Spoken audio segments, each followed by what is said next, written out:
Bien, en este ejercicio vamos a hacer una estimación de verosimilitud para tita, un parámetro de nuestra distribución.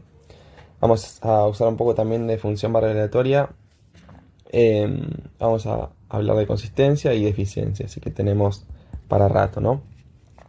Arrancando, nos dicen que tenemos una muestra de n elementos, ¿ok? Es una muestra aleatoria, importante, y toda proviene de una sola distribución, o sea, todas se comportan o se rigen por una misma función de densidad de probabilidad, que es esta que nos escupen acá. Lo primero que nos piden es, bueno, esta función tiene dos parámetros que desconocemos. Uno es tita y lo tenemos que estimar. Entonces, recordando que es un estimador era una función matemática que dependía de mi variable aleatoria, donde yo le voy a enchufar, para que me escupa un valor exacto, le voy a enchufar la muestra que tomé, y la idea es que este valor se aproxime al parámetro este que desconocemos. ¿Ok? Entonces, la pregunta es cómo creamos esta función matemática. Hay varios métodos. Bueno, vamos a usar el de máxima verosimilitud. ¿Qué hace este método? Primero que nada nos introduce una función de verosimilitud. ¿Qué es? Es la probabilidad conjunta de la muestra. ¿Ok? O sea, me habla de que suceda conjuntamente la observación 1 y la observación 2 y así hasta la última observación. ¿Ok? Es una función de densidad conjunta. Y como la muestra es aleatoria, me lo decía acá arriba, las probabilidades son independientes. O sea, primero que nada, la probabilidad conjunta, ¿qué me la dice? Bueno, me la va a decir justamente la densidad. La densidad de su trabajo es decirme para cada punto cuál es la densidad de probabilidad que tengo, ¿no? Para cada valor de x. ¿Ok? Entonces esto sería como esta probabilidad es la función de densidad conjunta, ¿no? Y como son independientes, ¿ok? Las observaciones, esto se puede pensar como la multiplicación de las densidades de cada uno de los valores, o sea, f de x1 por f de x2, así hasta f de xn. O sea, esto se puede pensar en última instancia como la productoria de las n observaciones que yo tengo. ¿Ok? Otra forma de verlo es decir, bueno, recordamos que si dos sucesos eran independientes, yo podría esta probabilidad de intersección, que es escrita de esta forma, se puede pensar de esta forma si se quiere, ¿okay? Dado que suceda A que suceda B, como eran independientes, A no afecta a B, así que esto termina siendo la multiplicación de las probabilidades de A por B. Bueno, un poco lo mismo pasa acá, termino multiplicando probabilidad de x1 por probabilidad de x2 hasta probabilidad de xn. Entonces esto podría ser la productoria de 1 hasta n de las probabilidades de cada x. Y las probabilidades de cada x están determinadas un poco por la función de densidad. Bien, entonces esta función de verosimilitud, esta L, me habla de la probabilidad conjunta de la muestra. ¿Ok? ¿Cuál es la probabilidad de que hayan sucedido esas n observaciones? Lo que queremos es maximizar, encontrar el parámetro mover tita. Se pueden mover dos cosas. ¿Ok? C y tita, ¿no? Nosotros vamos a mover tita tal que la probabilidad de haber observado lo que observamos sea máxima, manteniéndose constante, ¿no? O sea, vamos a tratar de maximizar nuestra función de verosimilitud. O sea, encontrar un valor de tita que nos diga, che, con este valor de tita, la probabilidad de haber observado lo que observaste, ¿ok? O sea, o lo que observaste es lo más probable que pudo haber pasado. Entonces, esta función de verosimilitud la vamos a reescribir. La podríamos reescribir como la productoria de igual a 1 hasta n, y ahora nuestra f la reemplazamos por su forma funcional, 1 sobre tita por c a la 1 sobre tita, por x sub i elevado a la 1 sobre tita menos 1. Y nosotros vamos a derivar igual a 0, que es un poco la técnica que tenemos para encontrar un máximo, va en un extremo y después chequear que ese extremo es un máximo. Que no vamos a chequear, vamos a asumir que es un máximo. Pero el problema con esto es que es difícil derivar un producto, es engorroso, si no es difícil por lo menos. Entonces vamos a realizar una transformación monótona creciente, que lo que hacía era cambiaba el valor del máximo, pero no cambiaba el lugar donde se encontraba este máximo. Así que si le aplico el logaritmo, estoy realizando una transformación de este estilo. Y no voy a perder el tita que genera este máximo, ¿ok? Va a ser el mismo en la función logaritmo de L que en L, ¿ok? El valor máximo no, pero el lugar donde se encuentra va a ser exactamente igual, que es un poco lo que nos interesa, ¿no? En qué valor de tita se encuentra ese máximo que genera que la probabilidad de la muestra sea la mayor, ¿no? Bien, si aplico el logaritmo, vamos a recordar un par de propiedades. Si yo tengo logaritmo de un producto, se puede expresar como el logaritmo de la suma, ¿ok? De este producto. Y si yo tengo el logaritmo, un poco es lo mismo del producto, ¿no? Por ejemplo, yo tengo a por a, esto es al cuadrado, ¿ok?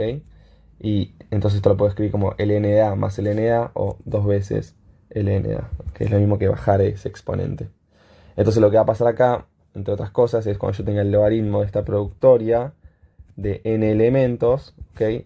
Voy a pasar, como es un producto de n cosas, voy a pasar una sumatoria de n elementos de cada uno de esos n elementos, ¿no? Bien, entonces, haciendo propiedades de logaritmo, esta productoria la puedo pensar como una sumatoria de n elementos, ¿ok? Voy a poner un corchete grande y acá puedo hacer un montón de cosas para pensar esto. Una de ellas es, bueno, yo acá tengo un producto, ¿ok? Y este término que tengo por acá, todo este término acá, yo lo puedo pensar como tita por si a la 1 es tita elevado a la menos 1, porque está en el denominador. Así que el menos lo bajo, hago un paréntesis grande, porque al mismo tiempo tengo un producto, y me queda el menos lo bajo y me queda el logaritmo natural de tita, ¿ok? Más 1 sobre tita por el logaritmo natural de c, ¿no? De nuevo, porque acá tengo un exponente. Si les pareció muy rápido todo esto, primero denlo vuelta, después sigan, hagan un pasito más. Bien, ¿y qué pasa con la otra parte del producto? O sea, esta parte acá, de nuevo puedo bajar el exponente, o sea, más, pongo un paréntesis para bajar ese exponente, y me queda el logaritmo natural de cada dato, cada variable aleatoria. ¿Ok? Bien, un comentario. Nuestro estimador, si bien es un número cuando le enchufamos la muestra, previo a enchufar la muestra es una variable aleatoria, ¿no? ¿Por qué? Un poco porque los datos que va a obtener son datos aleatorios, y esa aleatoriedad de los datos es heredada por nuestro estimador. Volviendo acá, ahora que tengo esto acá, lo podría derivar ya de una, igualar a 0, pero a veces conviene poner esto un poco más ameno, así no hay confusiones. Sobre todo distribuir la sumatoria es algo que se suelen olvidar bastante, así que yo también. Así que vamos a distribuir esta sumatoria, recordando que si yo sumo, escribimoslo acá, si yo sumo una constante n veces, ¿ok? Sumo una constante a n veces, esto es lo mismo que n por a, ¿ok? Si yo tengo a más a, bueno, voy a tener 2 veces a. Y también puedo sacar constantes afuera de mi sumatoria. Por ejemplo, yo tengo c por x sub i, esto depende de i. Ok, podría sacar la c para afuera, pero todo esto ya lo vieron bastante veces. Entonces, con todo eso en mente, saco el menos para afuera, me queda la suma del logaritmo, pero es una constante, así que esto es el n por ln de tita. Ok, parece una h mi logaritmo, ln de tita. Y de nuevo, este menos afecta a los dos términos, a este y a este, así que no me olvido de distribuirlo. De nuevo, tengo una constante acá también, así que esto es menos n sobre tita por el logaritmo natural de c. Y si sigo distribuyendo la sumatoria, saco mi constante afuera de la sumatoria, y ahora sí no tengo ninguna constante porque las x van iterando con mi sumatoria, entonces tengo el logaritmo natural de x sub i. Y ahí lo tengo un poco más prolijo, y es más fácil para derivar, o sea, genera menos probabilidad de error, ¿no? Entonces voy a derivar a mi log verosimilitud, se le dice a esto, ¿okay? Es la verosimilitud transformada. Y derivo respecto de tita, porque yo voy a ir moviendo tita tal que esto sea un máximo, o sea, y esto lo iguala a 0, la famosa condición de primer orden, ¿no? Si hago eso, podríamos poner sí, solo sí. Si hago eso, entonces, ¿qué obtengo? Bueno, si derivo, esto me queda menos n dividido tita. Recuerden que acá tengo tita en el denominador, así que podría bajar el exponente como un menos 1, así que tengo más n dividido tita al cuadrado por el logaritmo natural de c. Y lo mismo un poco sucede con el otro caso, tal vez lo que me conviene es distribuir la suma a cada uno de estos cosos. Ya vemos que el segundo término no tiene tita, así que va a ser 0, ni lo incluyo, así que acá me queda menos 1 sobre tita al cuadrado por la suma de 1 hasta n, ¿no? Del logaritmo natural de x sub i, y esto lo voy a igualar a 0. Seguimos despejando. ¿Cómo me quedaría si sigo despejando todo esto? Voy a seguir un pasito más acá abajo. El primer término que tengo por acá lo paso del otro lado, y esto me queda que n dividido tita termina siendo igual a n por el logaritmo natural de c menos la suma del logaritmo natural de x sub i. Y todo esto dividido tita al cuadrado. Cancelo los titas del denominador, paso el tita del denominador del otro lado y tengo mi estimación de máximo de similitud, ¿ok? Que fíjense que es una función que depende de la muestra, que me queda el logaritmo natural de c menos la suma de 1 hasta n del logaritmo natural de x sub i, ¿ok? Recuerden que esta n se me termina cancelando cuando paso el denominador. Otra forma de escribir esto, que tal vez se los digo ahora porque nos va a servir para después, ¿ok? Para que la vean. Si yo dejaba la n y no la cancelaba, esto me quedaba, me comía una n, ¿no? La dejaba por acá, ¿ok? Vamos a hacer esto, vamos a dejarlo escrito de esta forma, que creo que es como están las respuestas. Y otra forma, ¿ok? Sería, si yo acá multiplico y divido por n, ¿ok? Multiplico y divido por n, esto lo puedo expresar como la suma de igual a 1 hasta n del logaritmo natural de c. Total, estoy sumando n veces una constante, esa es n veces la constante, menos la suma del logaritmo natural de x sub i. Y todo esto va a estar dividido n. Y de nuevo, la suma la puedo sacar de factor común. Total, la suma se distribuye respecto, la suma 3 se distribuye respecto a la suma o la resta. Así que esto me queda el logaritmo natural de c menos el logaritmo natural de x sub i. ¿Okay? Y todo esto va a estar dividido n. Y como tengo una resta, ¿okay? Yo puedo expresar esos logaritmos como si fuese un cociente. Entonces esto me queda la suma. Fíjense que yo distribuyo la suma, vuelvo a lo anterior un poco para ver si quieren por qué podemos hacer este factor común sumatorio, ¿no? Además recuerden que la suma tiene exactamente la misma cantidad de términos, si no, esto no se podría hacer claramente, ¿no? No puedo juntar cosas que no tengan la misma cantidad de términos. Bien, entonces sumo de 1 hasta n al logaritmo natural de c, y como hay un menos, es lo mismo que dividir por x, propiedad del logaritmo, ¿no? Y todo esto va a estar dividido n. Y un poco por qué hago esto, porque van a ver que más adelante esta expresión de acá, ¿ok?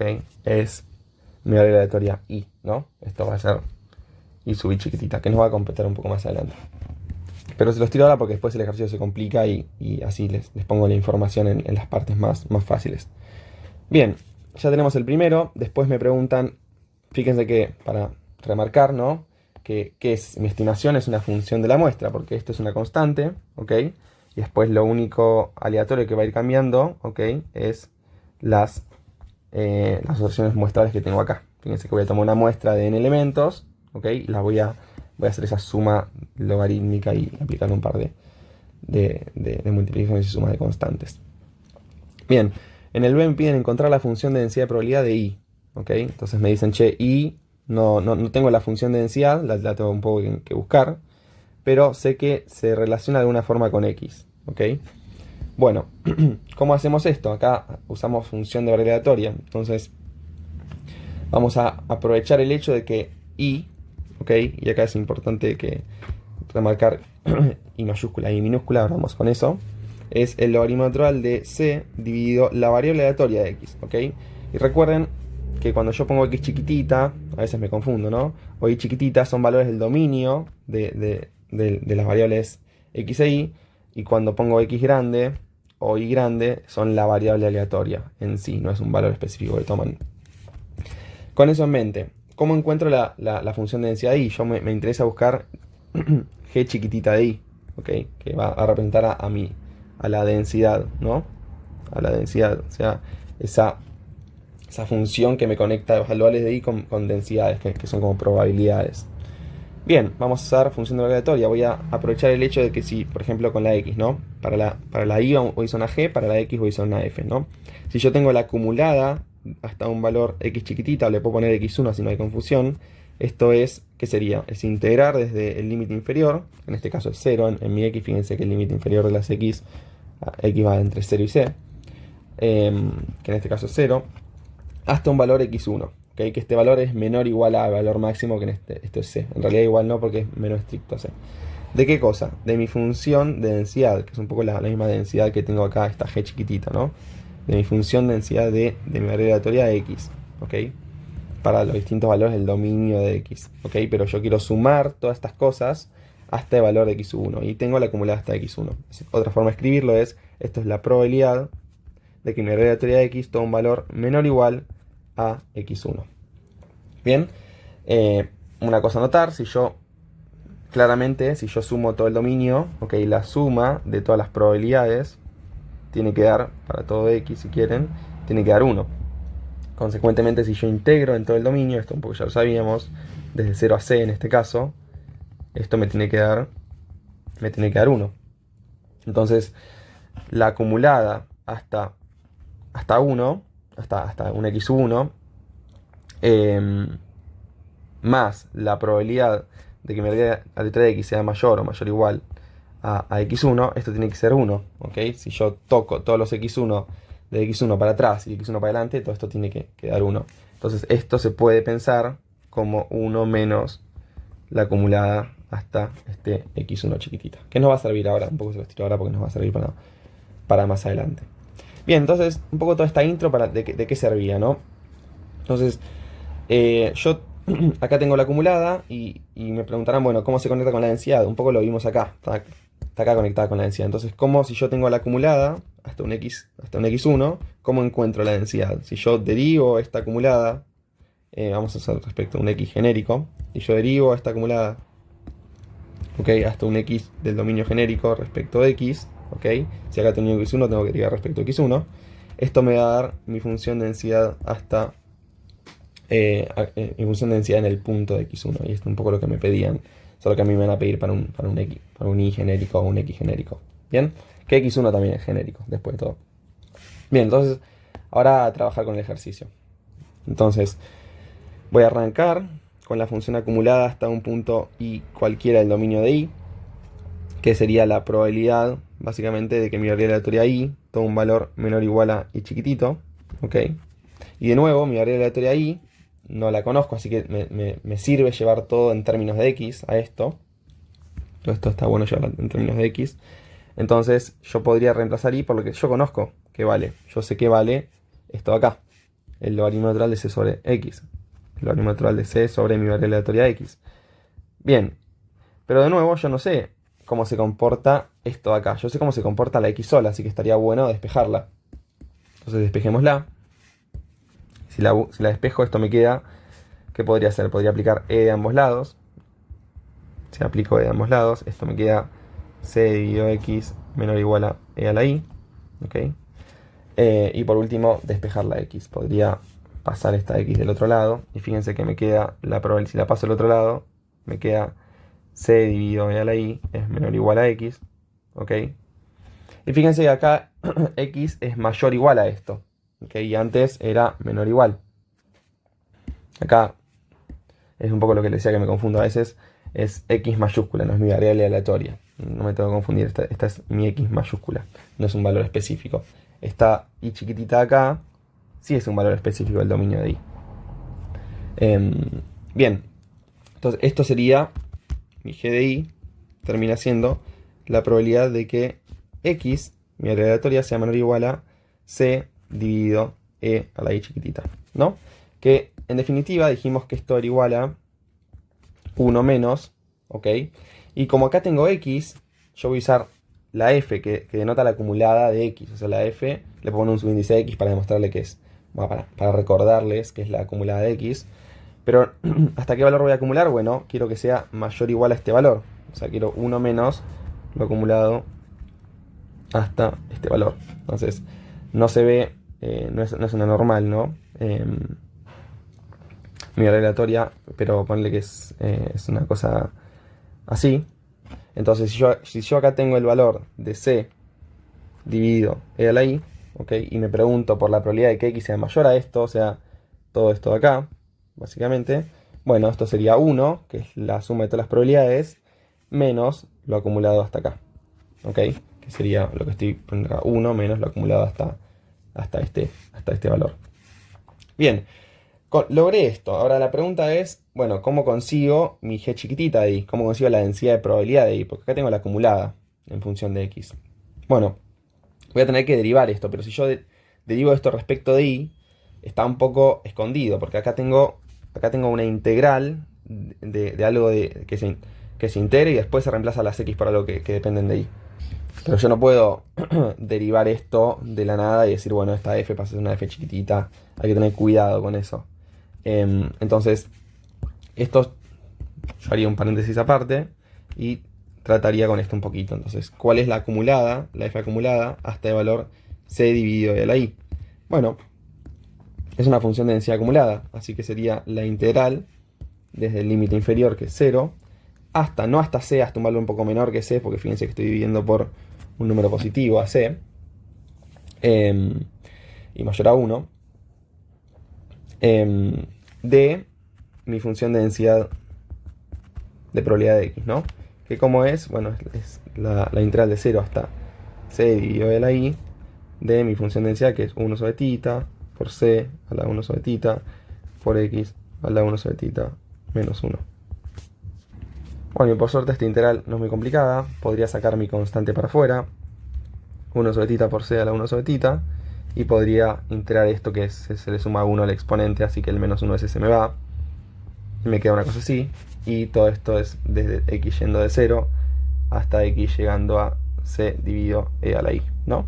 Entonces el θ se me va con el θ, y cuando reemplazo, fíjense que el piso, como la x está en el numerador, cuando toco el piso esto me va a dar 0, así que esto me termina quedando x sobre c, que x termina siendo, fíjense que yo puedo hacer x sobre c, puedo juntar el exponente, un poco a eso me refería, ok, y ahora sí, cuando sigo con esto me termina quedando c por e a la menos i, lo voy a escribir así para que sea un poco más prolijo, elevado a la 1 sobre θ, ¿no?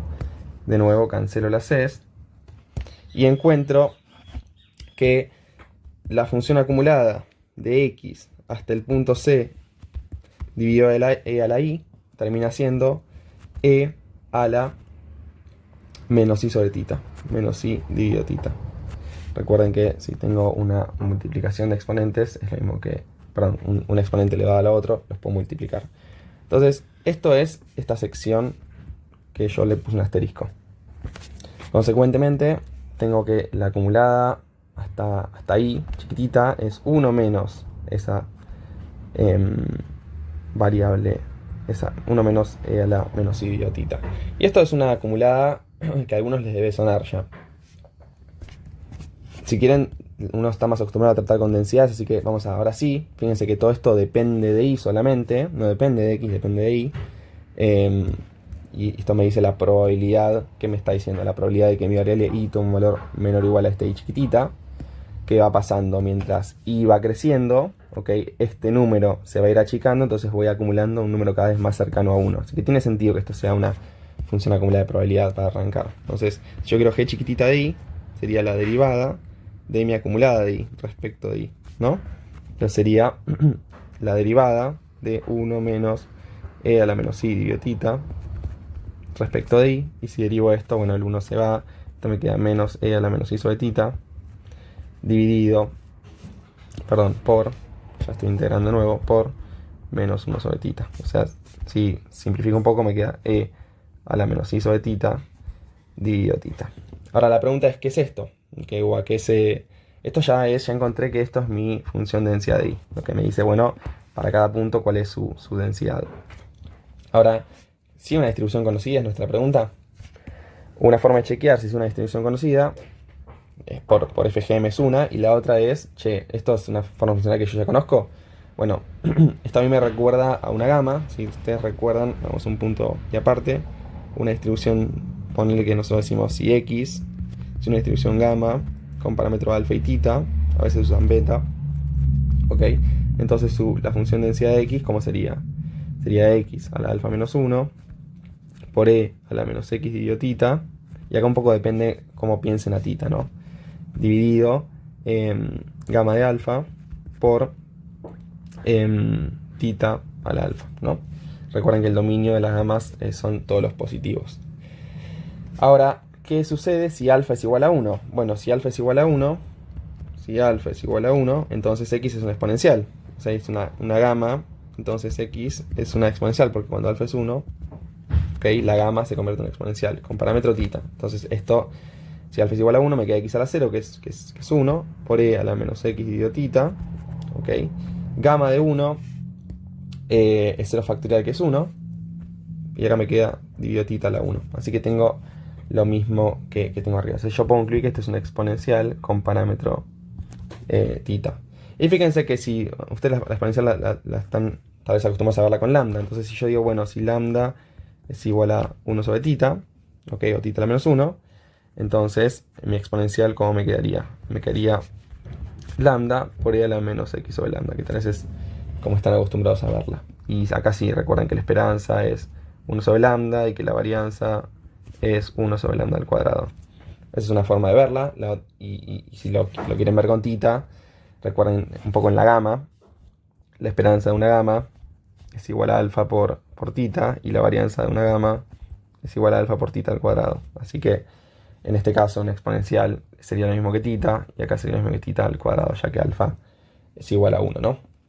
En la exponencial. Entonces nosotros, un poco me adelanté, pero cuando nos preguntan por esperanza y varianza, nosotros ya sabemos que va a ser esto. Igual ahora lo vamos a hacer si no supiésemos todo esto, ¿no? Entonces ya sabemos que la esperanza es tita y que la varianza es tita al cuadrado.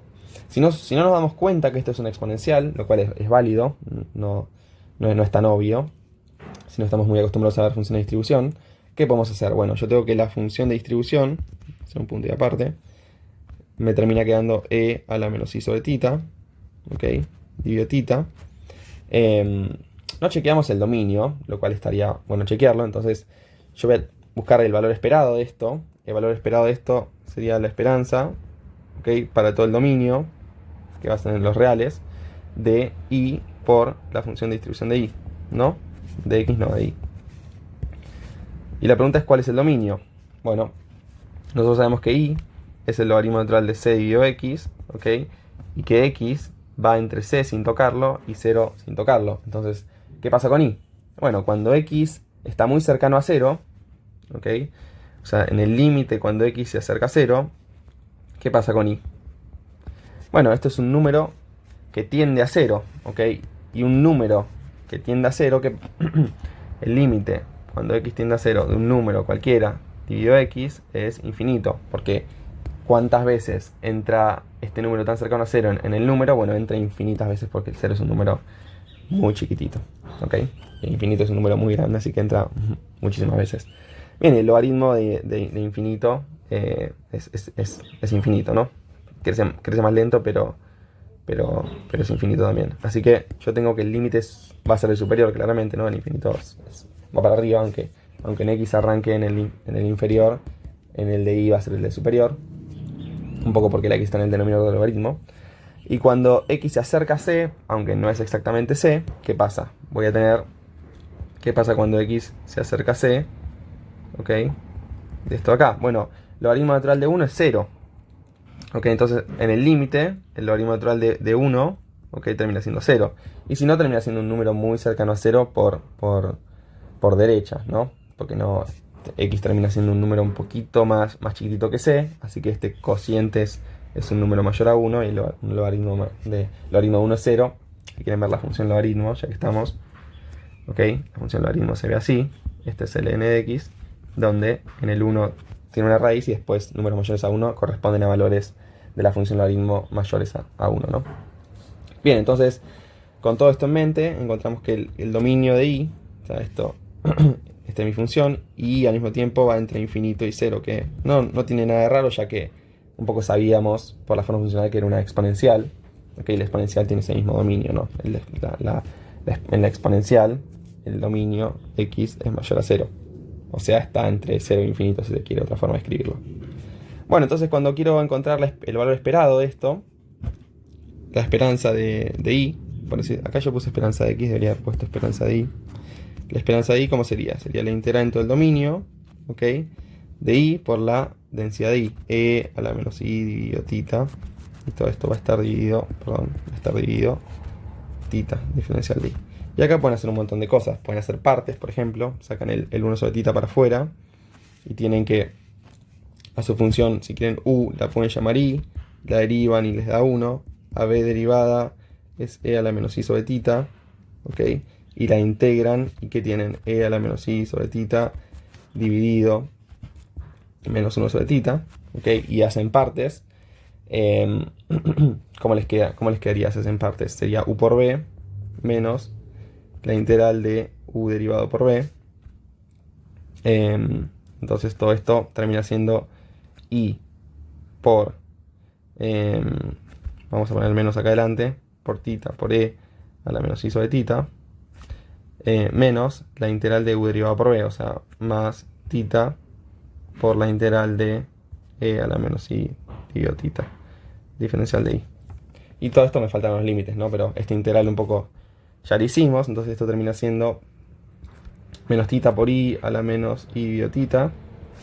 Este integral me queda menos tita al cuadrado por e a la menos i sobre tita. Y todo esto va a integrar entre 0 e infinito. ¿Qué pasa cuando esté en el infinito? Bueno, acá tengo una indeterminación, pero la exponencial crece más rápido que la polinómica, sobre todo un polinomio de grado 1. Así que, de nuevo acá mucho límite. Cuando i se acerca a infinito, si yo tengo i dividido e a la i sobre tita, esto se va a acercar a 0, va a tender a 0. Pueden hacerlo hospital y comprobarlo. Entonces esto me queda, bueno, todo es 0 cuando estoy en el superior y en el límite superior, menos, ¿ok? Cuando i vale 0, o sea, estos menos se van a terminar yendo, porque menos por menos más. Así que esto me queda tita por 0, no lo voy a tocar, o sea, en el superior me dijimos que todo da 0, menos, ¿ok? Menos 0 menos tita al cuadrado por 1, ¿no? Así que todo esto, si quieren, me queda tita al cuadrado. Bien, entonces todo esto es tita al cuadrado, todo lo dentro de mi integral, así que lo dentro de mi integral me queda tita al cuadrado. Recuerden que habíamos sacado esto de factor común, así que encontramos que la esperanza es tita, un poco como lo sabíamos.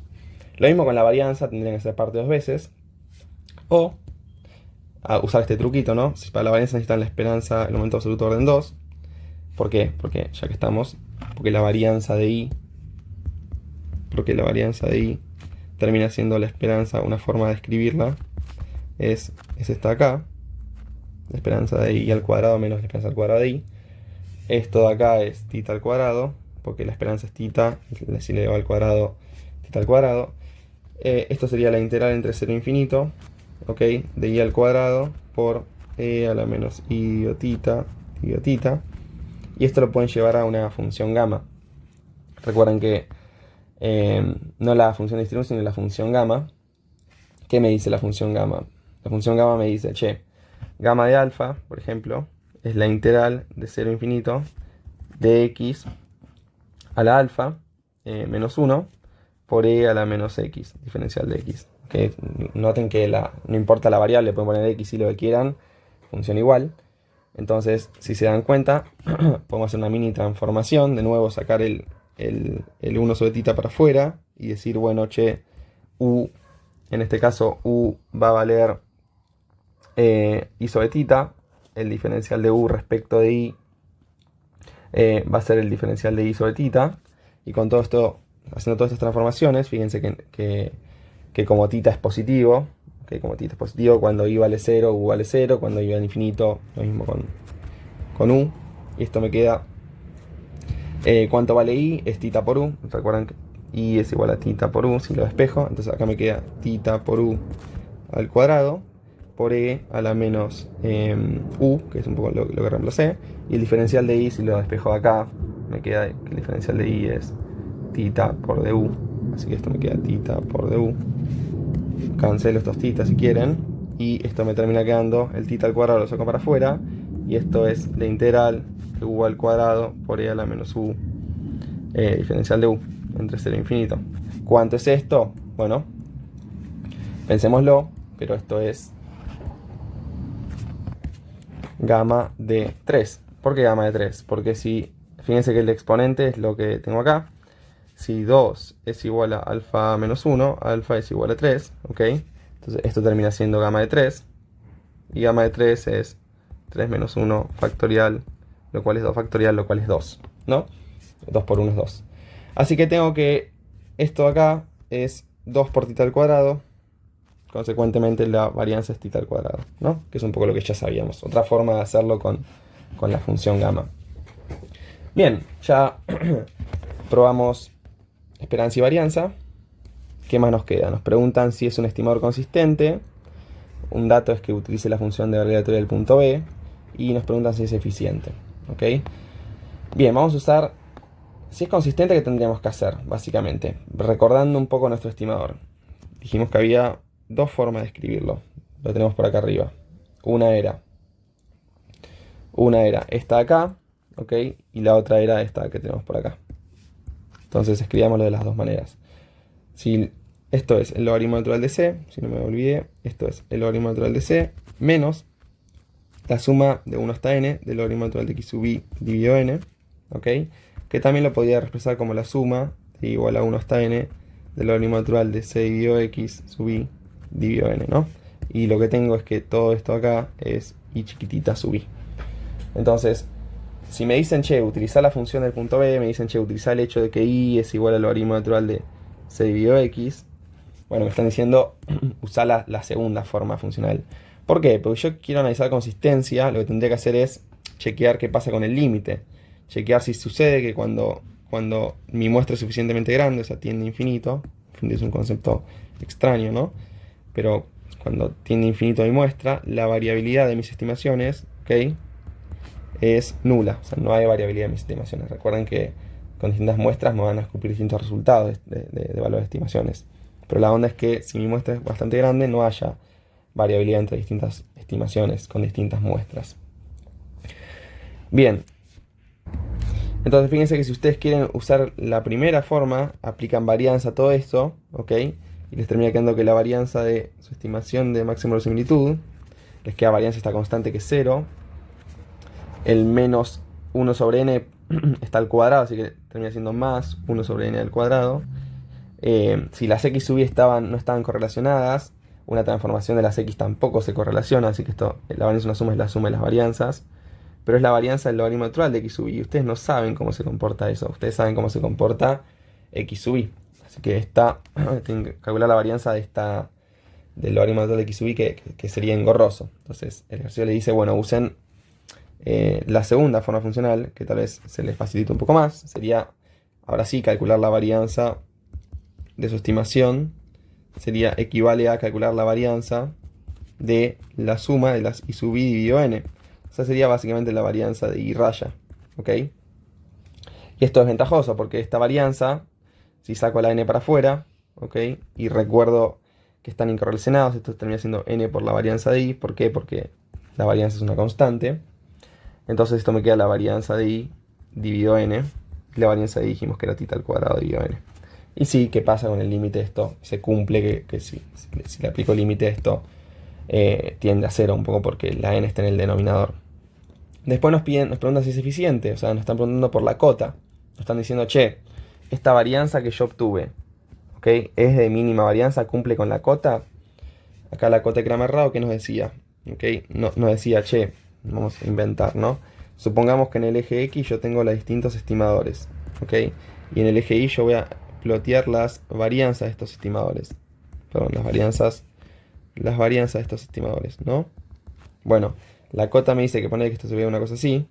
La cota me dice que no existe, hay un número, hay un valor de varianza que no es superada, que no es superada en términos de menor, ¿no? Que no hay ninguna varianza menor a esta. O sea, si mi estimador, que le voy a poner estimador estrella, cumple con esta cota, yo puedo asegurar que no hay otro estimador que tenga menor varianza. Lo sumo que tenga igual, pero no menor. Entonces, ¿qué me dice matemáticamente esta cota? Me dice que la varianza del estimador de la cota, o sea, la varianza de cualquier estimador es mayor o igual a esta cota, ¿no? Hay dos formas. Una es 1 sobre n por el valor esperado del cuadrado de la derivada del logaritmo natural de la función de densidad, ¿ok? Siempre derivo respecto a θ. Y la otra es menos 1 sobre n por el valor esperado de la segunda derivada del logaritmo natural de la función de densidad, ¿no? Vamos a escribirlo así, siempre respecto al parámetro que estamos del cual queríamos estimar, ¿no? Bien, y esto se hace un poco por partes. Vamos a recordar la función de densidad, vamos a calcular la cota, ¿no? Y ver si coincide o no con esto que tenemos por acá. Entonces,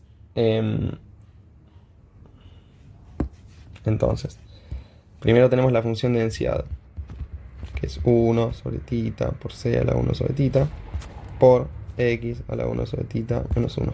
Después le tengo que aplicar logaritmo natural, un poco lo que hicimos cuando hacíamos estimación, solo que sin un producto. Se aplicó el logaritmo natural, un poco haciendo lo mismo que antes, esto me queda menos el logaritmo natural de θ, menos 1 sobre θ por el logaritmo natural de c, más 1 sobre θ por el logaritmo natural de x, menos el logaritmo natural de x. Si distribuyo todo esto, ¿no? Bien, si ahora derivo, ¿ok? Tendría que derivarla, lo voy a hacer por acá. Si ahora derivo el logaritmo natural de f de x respecto de θ, ¿cómo me queda esto? Esto es igual a menos 1 sobre θ más el logaritmo natural de c dividido θ al cuadrado, menos el logaritmo natural de x dividido θ al cuadrado. Si derivo de nuevo, bueno, acá es donde se preguntan, che, ¿me conviene aplicar cuadrado a todo esto? Bueno, yo tengo un trinomio al cuadrado, creo que no. Tal vez derivar tampoco me va a facilitar mucho las cosas, pero un poquito mejor creo que es. Entonces voy a ir por mi segunda opción, donde tengo que derivar 2 veces. Entonces, si yo derivo 2 veces, siempre respecto del parámetro, ¿no? ¿Qué obtengo? Obtengo 1 sobre θ al cuadrado menos 2 por el logaritmo natural de c dividido θ al cubo más 2 por el logaritmo natural de x sub i, si quieren, por θ al cubo. Y recuerden que a esto yo le voy a tener que aplicar el operador esperanza, ¿no? El operador esperanza solo les interesan las variables aleatorias, lo demás para las constantes es constante, así que yo esto lo voy a transformar un poquito, esto me queda 1 sobre θ al cuadrado, ¿ok? Lo que voy a hacer es sacar el menos 2 de factor común sobre θ al cubo, y si saco el menos 2 de factor común sobre θ al cubo, acá me queda el logaritmo natural de c menos el logaritmo natural de x sub i, ya que saqué el menos de factor común. Y esto dijimos que lo podíamos expresar como el logaritmo natural de c sobre x, o sea, la variable aleatoria i. ¿Okay? Recuerden que esto era un poco por definición. Entonces, ¿por qué lo puse en términos de i? Porque yo quiero sacar el valor esperado, entonces quiero una variable aleatoria que sea fácil. Entonces, si le aplico esperanza a todo esto, ¿okay? Si le enchufo a esta segunda derivada el valor esperado, las constantes siguen siendo constantes, porque lo que se espera de las constantes es que sigan siendo, que tomen el valor de ese constante, y la esperanza ahí dijimos que era θ. Así que esto termina siendo, cancelo acá y esto pasa a ser un 2, termina siendo menos 1 sobre θ al cuadrado. Y ya casi estamos, entonces encuentro que la cota es menos 1 sobre n por menos 1 sobre θ al cuadrado. Si simplifico los menos y organizo esto, me queda que la cota es θ al cuadrado sobre n, o sea, la cota coincide con la varianza de mi estimador. Entonces, si la cota, me están diciendo que esta cota es igual a θ al cuadrado sobre n, esta es la varianza, ¿no? ¿Ok? Y mi estimador tiene esta es la cota de acá abajo, ¿no? Y mi estimador coincide con esta varianza, significa que mi estimador es de varianza mínima. No hay estimador que tenga menor varianza, lo sumo que tenga igual. Bien, y creo que con eso ya cubrimos todo.